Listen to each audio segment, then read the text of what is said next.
ఒక సమస్య వచ్చినప్పుడు కొన్నిసార్లు వెంటనే పరిష్కారం దొరకకపోవచ్చు. కానీ కాలం గడిచే కొద్దీ పరిస్థితులు మారడం, కొత్త విషయాలు తెలుసుకోవడం ద్వారా ఆ సమస్యకు పరిష్కారం దొరుకుతుంది. కొన్నిసార్లు కొంతమంది వ్యక్తుల గురించి తప్పుడు సమాచారం ఉండవచ్చు.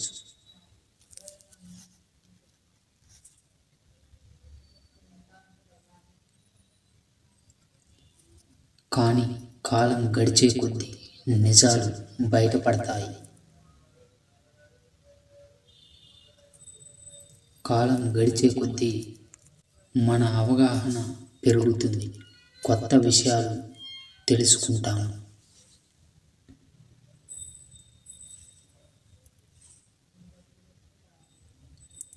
దీనివల్ల కూడా సమస్యలకు పరిష్కారం దొరుకుతుంది. సముద్రంలోకి నదుల నుంచి నీరు ప్రవహిస్తూనే ఉంటాయి, కానీ సముద్రం మాత్రం నిలకడగా ఉంటుంది.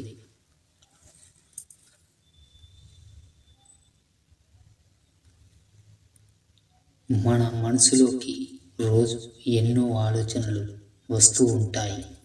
అలాంటి సమయంలో కూడా ప్రశాంతంగా ఉండడం నేర్చుకోవాలి.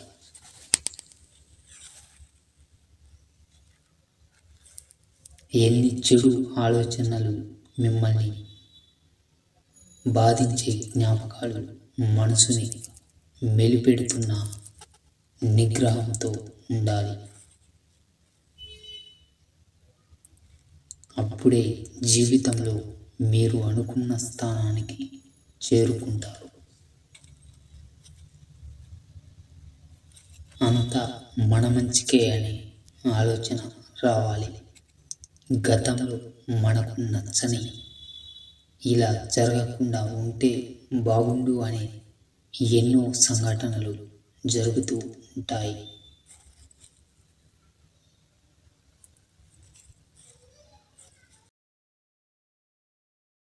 ఏదో ఒక రోజు అవి మన అన్న విషయం అర్థం అవుతుంది.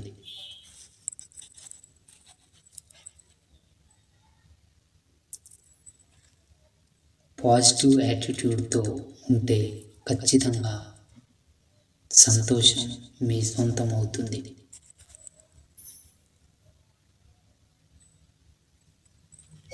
నీకు ఎదురయ్యే కష్టాలు, బాధలు, అవమానాలు నీ తలరాత కాదు.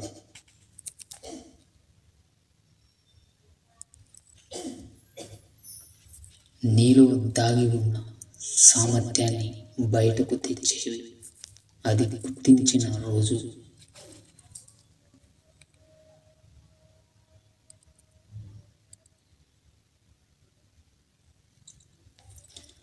మిగిలినవన్నీ మాయం అయిపోతాయి. అరిస్తే గెలిచినట్లు కాదు, మౌనంగా ఉంటే ఓడినట్లు కాదు. సమయానికి తగ్గట్లు ఉండడమే మనిషి గొప్ప లక్షణం.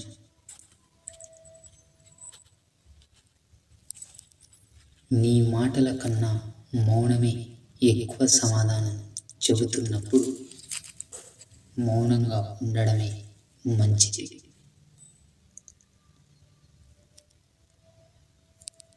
అనుకోకుండా ఒకరోజు నీ చుట్టూ చీకటి కమ్మేస్తుంది. దానిని నువ్వు చిరునవ్వుతోనే జయించవచ్చు.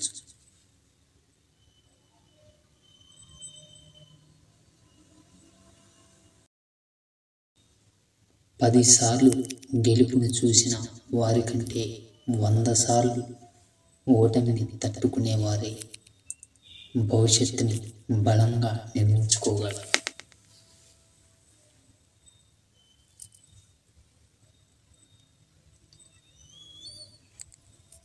నువ్వు గెలిచాక నీ గెలుపునకు సహకారం అందించిన వాళ్ళను నువ్వు మర్చిపోయినప్పుడు నీ గెలుపుకి అర్థం ఉండదు.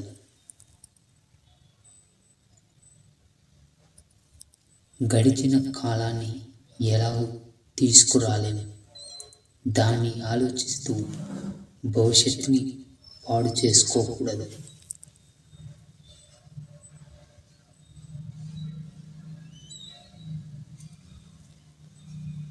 కార్చే ప్రతి కన్నీటి బొట్టుకి కాలం సమాధానం ఖచ్చితంగా చెబుతుంది. నీటిని మరిగించినంత మాత్రాన అవి తన స్వభావాన్ని కోల్పోవు. అలాగే మనిషి ఓడిపోయినంత మాత్రాన తన ప్రతిభను కోల్పోడు.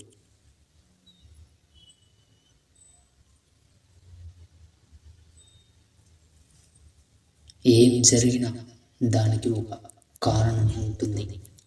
అలా ఎందుకు జరిగిందో ఇప్పుడు తెలియకపోవచ్చు.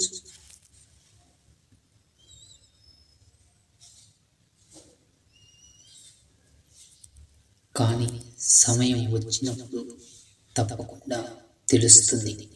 అన్నిటికీ కాలమే సమాధానం చెబుతుంది. కొంచెం ఓపిక పట్టాలి.